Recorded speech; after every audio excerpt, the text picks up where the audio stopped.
That one's my favorite. Don't make fun of me.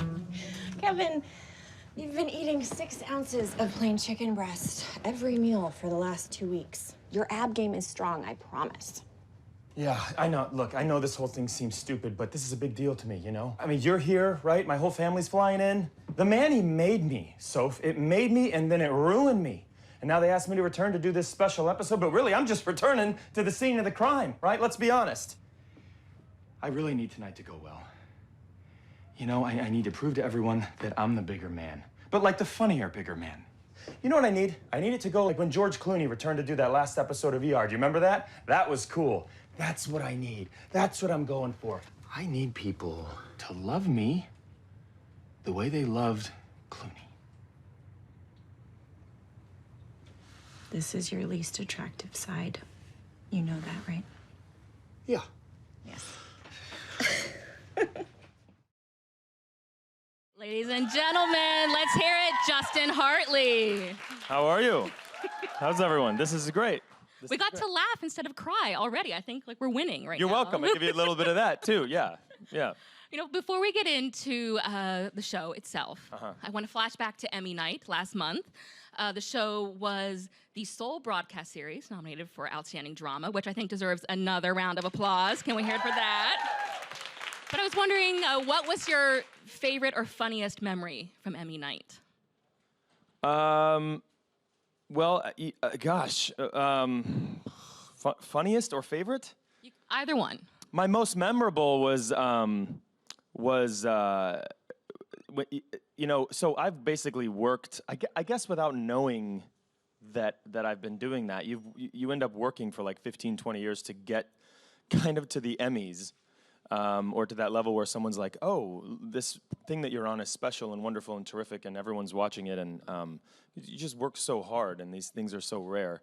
But to sit there and have people that you've been watching your entire life walk up to you and tell you, oh wow, man, I really love your show. It's so great. It's just bizarre. It's bizarre. I mean, because these are my heroes that I've been watching my whole life, and so it's just kind of, you know, they probably think there's something wrong with me because they're sitting here being like, hey, then it's just totally a normal thing, right? They're like, hey, wow, really good job. I love the show. You're fantastic. And it's just compliment, and I'm just like, so. That's how that went. Hopefully we'll get nominated again and I can do better at next year's Emmys. But who were you most starstruck to see that became a fan? You know, it was a matter of like sort of proximity. I sat down and they put us in the second row, which was pretty cool. And I was thinking, I wonder who the hell is in the first row. And then John Lithgow sits down right in front of me, and then he ends up winning. And so I felt like I won by proxy, kind of, you know? I was like, he was literally right here, and I was like, we did it. We did it together. But so that was kind of cool. That's great. Well, you know, let's talk about the show. It came back last week for season 2. Yeah. Came back strong. Yes. Best ratings ever. All through the plug, so you don't have to. We're excited. I'm not afraid to, like, there's no shame here. I will plug the show. I love the show. Well, we saw that Sophie and Kevin are going strong. Yeah. And which I love that relationship. What do you think that relationship brings to Kevin? And the different layers we're getting to see. Yeah. Well, I think it. You know, he's very. It's very hard for him to accept that he needs other things. I think he's afraid of commitment, and as much as he's trying to commit to her, he's afraid of being let down. He's afraid of being abandoned. These are all issues that stem from him losing his father. His father was so important to him. He lost him at such that perfect age where you really need a father. And he also had a really good dad, so he missed out on a lot of the advice and the teachings that his father would have given him, still to this day. And so he's kind of put up that wall. And I think with Sophie, for some reason, he's let her back in. And he's fully committed and almost willing to take that leap with her. And so you see him say things like, I want to be a better man. I want to be back in your life. I want to make this work. And then you actually see him do it, which is cool. So he's grown throughout the whole first season to a point where I think he's got the tools now, and the wherewithal and the knowledge and the sort of self-awareness to make this thing work. He's confident in it, and he knows that this is what he wants. So hopefully it will all work out. And the scene in season 1 where he shows up on her doorstep Yeah. and does his 3 sentences that end up going on comma, comma, Yeah, he's not, parentheses. grammar is not his thing, I guess. Yeah. But tell me about filming that, because it's such a beautiful scene, and you had to just get it, just right. You know what? That's her. She's, that's Alex. You just look at her, and you just start talking, and in her eyes, it's easy with her. It's easy with her, and this is magic. This cast is magic because it's easy with every single one of them. They're special, talented, beautiful human beings, so talented, all of them. Yeah, I love every single one of them. But that also goes to like the writing, right? I mean, who writes a speech like that? A perfectly imperfect speech that is exactly the way Kevin would say it. It's exactly what he would do, and to get that sort of push from Toby, that romantic push from Toby. I just think this show's such beautifully written, and it just helps us out so much.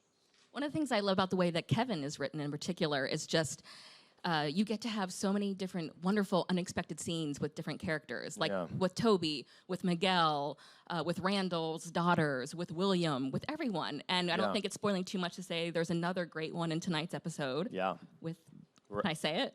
I don't know. With Beth. That's all I'm saying. I'm not saying what it's about, but it's a beautiful scene with Beth. No, I wouldn't say it. You wouldn't say No, I'm kidding. Yeah. Dan Fogel, me.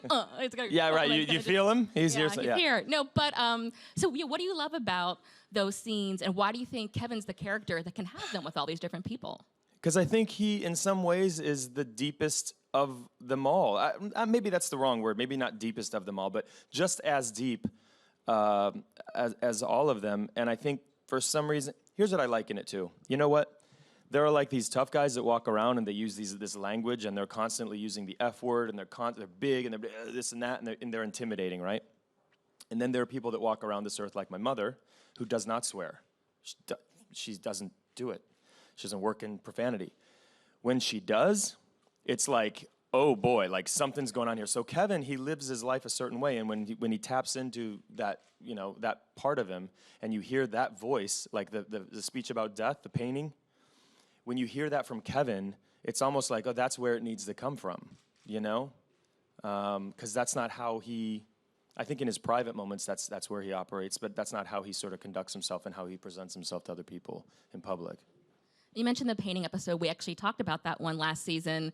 It's whenever Kevin's explaining the meaning of the painting to Randall's daughters, and also the meaning of the show title, This Is Us. Right. It's really beautiful. I'd asked you what the table read was like for that episode, and you said, Mandy and Milo got emotional. Sterling had his eyes closed. People kind of thought he was asleep, but he was just getting emotional and didn't want to show it. I'm wondering, what's been the most emotional you've gotten at a table read when you're sort of seeing these moments created for the first time, hearing the actors say those voices? It must feel real to you then too. So, what's gotten you?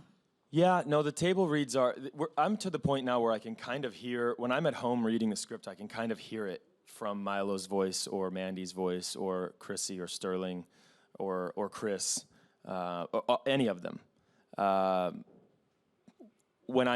So that happens to me. I look forward to the scenes when I read them, and then part of me is like kind of scared, and I'm like, oh gosh, I don't know if I can do this. This is so good. That's where you want to be as an actor, where you're constantly feeling like, wow, okay, this is gonna take a lot. I gotta knuckle down on this one, and it's just relentless and it's constant. That's where you want to be. That's where I'm at. I think that's where we all are. I can't say enough about the writing. I don't know if you've noticed. It's beautiful. And then when you do the show, when you're filming the show, you're kind of in the moment, so you get emotional when you're doing it because it's an emotional show. But the time where I really find myself sort of not losing it, but getting really emotional, like affected in that way, is when I'm watching it when it's done, because I'm not working, and I'm just enjoying it. I'm watching it as a fan, and that's one of the great things about being on an ensemble show, is that there are parts of the show that I'm not in that I can just sit back, relax, and watch as a fan, like you all, and it's so cool to see these guys.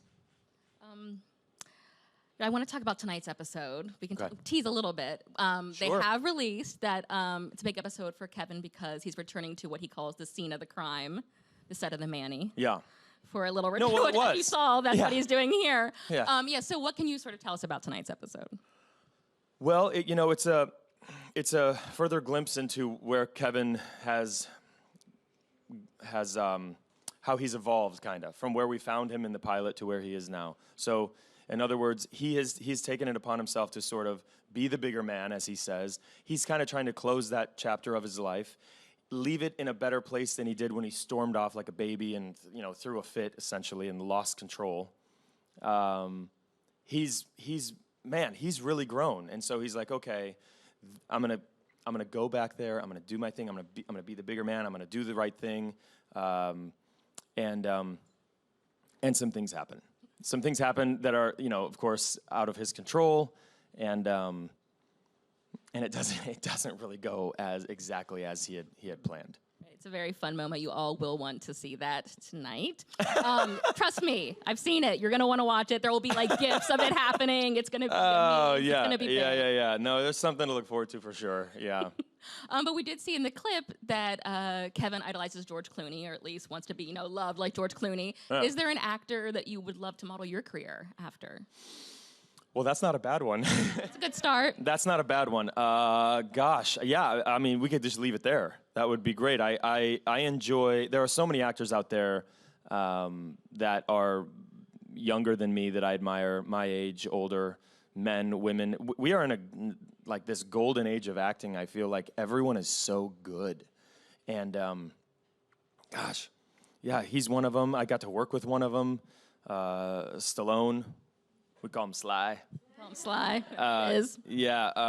Gosh, there's so many. I look at like what Ryan Gosling's doing.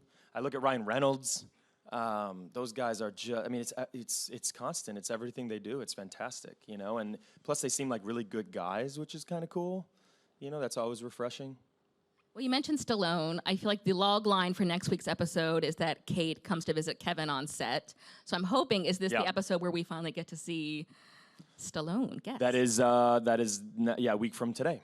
Okay. So what can you tell us? Because I feel like we saw Kevin filming with Ron Howard, and he was like doing a proposal scene. And then I know this photo that Stallone has Instagrammed with you. Right. You guys are in like military uniforms. Yeah. It's like, what is the plot of this Ron Howard movie? So that you're doing? so it's a gosh, I don't want to give too much away, but it is Sylvester Stallone comes into play. Here's the cool thing about our show too, is we're painting this picture, we're telling the story that Kevin has quote unquote arrived, right? This is his big chance, this movie. Ron Howard calls him. It's a Ron Howard film. It's a big studio film. It's a $9 gazillion movie. Kevin's starring in it. His co-star needs to be bigger, larger than life, huge movie star, right? So because we operate in this world where it's Ron Howard's film, we need a larger-than-life, huge movie star. So it's not necessarily like, wouldn't it be cool to have Sylvester Stallone on our set? It's like, no, we kind of need him. We kind of need Sylvester Stallone to do this because it tells the story and it works. And that man walks out onto the set and you're like, oh, this is a legit film. That's him. So yeah, that it's excellent. He comes in and he has a character. He's playing a character on the movie, same as Kevin. Yeah. You successfully evaded that question. Well done, Thank sir, you. about the plot of the film. Everyone's happy with you. Thank you. Did Stallone give you any advice while you were working with him? He, without knowing that he gave me advice, I think he leads by kind of example. And I don't know the man very well, but I can tell you what it seemed like when I was around him was that he's very prepared, very smart, very professional, funny, like hilarious. He immediately makes you just feel like you're talking to just one of the guys, and it's like Sylvester Stallone. But you immediately are like, okay, well, I can do this scene now, because it's not, oh my God, I'm working with Sylvester Stallone, as much as it is just like a couple of actors, a couple of guys talking, getting through a moment. And then he's a great actor, and he says a couple of really great things before he leaves to our crew, about how professional it is and how much he enjoyed being there. He's a very gracious guy. And then he leaves, like, off into the night. And there he goes, and you're like, no, why? Come back. Yeah. But oddly enough, I met him, I don't know how odd it is. I mean, I met him at the gym. I don't know how odd that is. But I'm sure he's there a lot, but it was just odd that I was there and he was there. And he was giving me a couple of pointers as to like how to like really quickly get a quick pump before like a scene that I would need or whatever. He was like, this is what you do real quick. And I'm like, oh, that's great. You can literally like jack yourself up in like 2 minutes if you need to. Yeah. I know the last time you were here at Build, it was right after the Golden Globes. Yeah. And you had said that Carl Weathers, who we all know as Apollo Creed from the Rocky films, Yeah. told you at the Golden Globes that he was a big fan of the show. So I'm feeling Unreal. like Stallone, Carl Weathers, reunion. Can we get Carl Weathers in this Ron Howard movie? Yeah, and then we need Drago, and we need Mr. T, and then we're good. Yeah. Can we pitch that? We have Milo. I know. Milo was in one of them. Yeah. Yeah, well, this would be great, yeah. Excellent. All right. Well, I know you obviously have a long history in TV. Smallville is one of the shows people know you from. Apparently a lot. Oh, thank you. There we go. Thank you very much. We'll get some Yeah. audience Oh, questions that's about great. that later. Sure. But you wrote an episode of Smallville. You I did. directed an episode of Smallville. I did. This Is Us is very friendly to actors who turn directors. Ken Olin, an EP, directs a lot of episodes. Helen Hunt's directed. Regina King this season directing an episode of This Is Us. She's great. So how many seasons into This Is Us do you have to wait until you can kind of like raise your hand? Oh, I'd like to do it as soon as possible, Yeah, look, I mean, I'm very interested in doing that. I would love that. And we'll see what happens, I mean, I think like you said, timing is everything. So we've got a good thing going right now, so I don't know how that would fit in. I haven't asked, but yeah, I'm absolutely interested in that. It's fascinating to me. And do you like working with directors like that who have been actors in the past?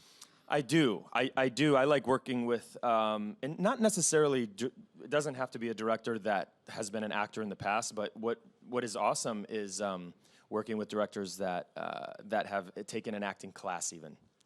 And because there's something impossible to describe about getting up in front of people and being that vulnerable, and then someone calling cut, and then someone walks up and they tell you how to make it better, right? Now, if you do what I do for a long time, you don't take it that way. But if it's the first time you've ever done it, and someone comes up and they have notes for you, the notes sound like harsh criticism, right? And so, to have directors that have taken acting classes, or we're lucky, like a lot of them are actor friendly. That's fantastic. And I'll tell you this, directing that episode of Smallville made me a better actor as well in dealing with directors. Yeah, how so? I've heard directors say that they like working with that actors who've directed before think big picture. They're sort of for the greater good. Yeah, because now I understand when a director gives me a note, it's not just my part in this scene, which is kind of what I'm worried about, is this scene and my character and the arc of that's what you're worried about, as you should be. Whereas when you're directing, it's the show, it's the whole thing, right? It's the story. Your job, you're trying to tell a compelling story. That's what your job is. So, but it's all the characters and all the dialogue and all that's a different perspective. So it's a good thing to have to be on both sides of it, and also the writing as well, because you realize there are some things in the script that aren't for you. They're for other people that are reading the script, Yeah. So it helps in every way. I'm probably a little more tolerable to be around now that I've done all of that. Maybe. We'll see. All right. Well, At least a little.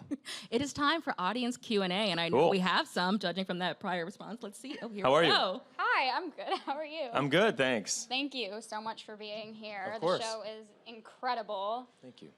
There was a really nice episode last season where, through some hallucination, we got to see Jack interact with, I believe it was Sterling K. Brown's character as an adult. Are we going to get to see Jack interact with any of the other characters at all in their adult forms? Yeah, maybe. I don't know the answer to that. That's a really good question. I've often wondered that myself. The only bad thing about being on this show is that I don't get to work with Milo, because I love him.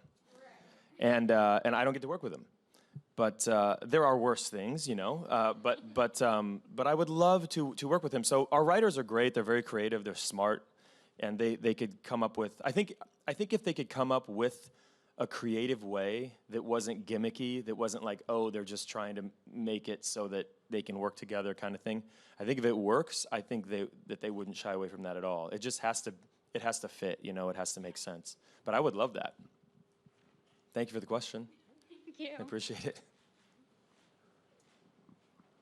Hi, how are you, Justin? I'm Jackie. How are you doing? Jackie's my mother's name. Oh, well, wonderful name. She's fantastic. She's brilliant. She's beautiful. She's like you. Oh, well, thank you. So I actually had to write my question down because I'm so nervous. And Okay. I don't usually have that problem. So anyways, obviously there's no denying the success of the show and that you guys basically, in my opinion, saved evening television. But for you as an actor, when did you finally realize that this show was going to be the hit that it was? Like, when did you have that moment or that you realized, like, this is it? That's a good, yeah. Well, I know it's This Is Us, but when was... Like, this is the moment, yeah. Yes. No, I know what you said. That's a good question. So, you know, we had this trailer that came out before the show aired, and it got a lot of views, and I thought, well, that's promising. I saw the pilot, and I just knew it was special. I was like, this is the best thing I've ever done. This is so special. This is one of the best episodes of television I've ever seen. But I always say this, that doesn't necessarily mean people are going to watch it, right? So I look at Arrested Development, it's one of the best shows I've ever seen, right? And I just think it was before its time. Even though it stayed on air for a long time, I felt like when I watch Arrested Development, I'm like, why is that not the biggest show of all time? It's genius. But everyone's different. It's all subjective, right?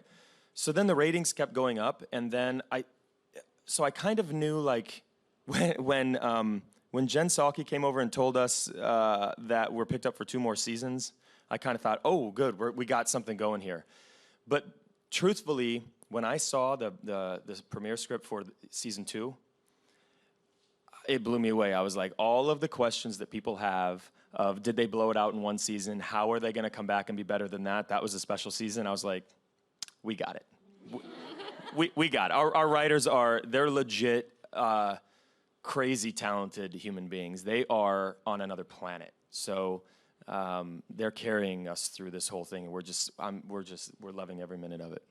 Because they give you answers to some questions, and then they sort of ask some more, like with Jack's death, which we have not discussed. Which is great storytelling. Because everyone wants to know, like, why was Kevin's leg broken? You know, when he was a teen, like, there was just why is the house burned? Right. So yeah, have people been asking you this like the last week for theories? Yeah. One of the things that happens though when we get back to shooting is the amount of shows that we have, the gap between what we've shot. So we're shooting 8 right now, and you all are just going to see 2 tonight. But that gap will close, which is better for us because, you know, we're trying to keep all these secrets. So it becomes easier because instead of people asking what's going to happen, they want to talk about what they saw, right?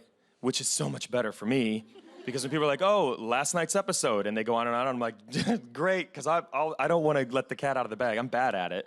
I've had to a couple of times be like, so listen, I'm sorry, what's your name again? Okay, great. We just met, but I shouldn't have told you that. I apologize. I don't want to lose my job. Can we have a little thing here where you're not going to tell anybody? You know, but your friends don't know. So I've had to make a couple of deals with people. I bet you'll have to make some more now that you've said that. Like, people will come. Yeah, now I'm a target. Like, what am I doing? What am I up here like? Go to yeah, him. my God. Or we have one more question, I think. That's me. Hi there. How are you? Good, how are you? Doing well. Happy Tuesday.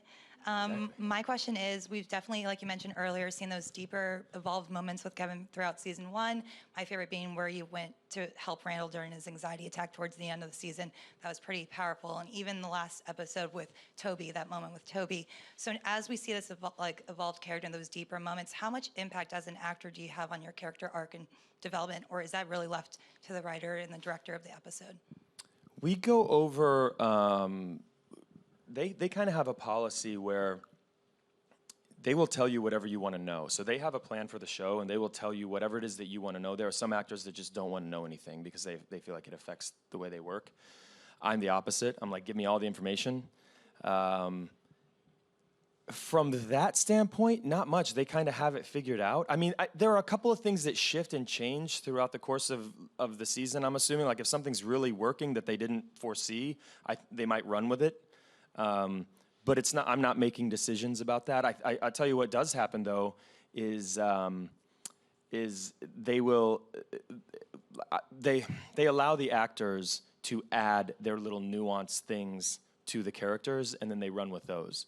So you have influence over that, like the behavior thing and all of that. But the overall story and where the show is going, that's already been, I think Dan has an idea of exactly sort of where the show goes. I'm just speaking for him. I really don't know, but I think that's probably what it is.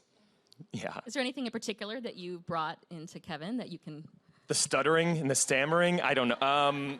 What have I brought? I don't know if he was initially as funny as he is now. I think for some reason I find that to be, or at least I latched onto it right away. I was like, you know what? When this guy gets insecure or when he starts to doubt himself, he's going to throw out a line or whatever to deflect, because that's his thing, right? And so I think maybe he was written, I don't know, this could totally be wrong, but I'm thinking maybe he was written a little more charming than he actually is now. But maybe not, maybe he is charming, I don't know. But I think he's hilarious, and I don't know if that was sort of the initial way he was written was just this, he's hilarious. And he stammers around a lot, so. And he likes his abs, which I think we will maybe... He's working on them, yeah, you know? It's a work in progress, yeah. Well, everyone, thank you for coming. Justin, thank you for being here again. Thank you for having me. Build. And why don't you tell us one more time, where can we watch This Is Us? You can watch This Is Us on NBC Tuesday nights at 9 o'clock. I believe we're 8 o'clock Central. Tonight we got an all-new episode. I think we have like 10 in a row that are brand new, so we'll get them out there for you. Excellent. Well, thank you, guys. Thank you.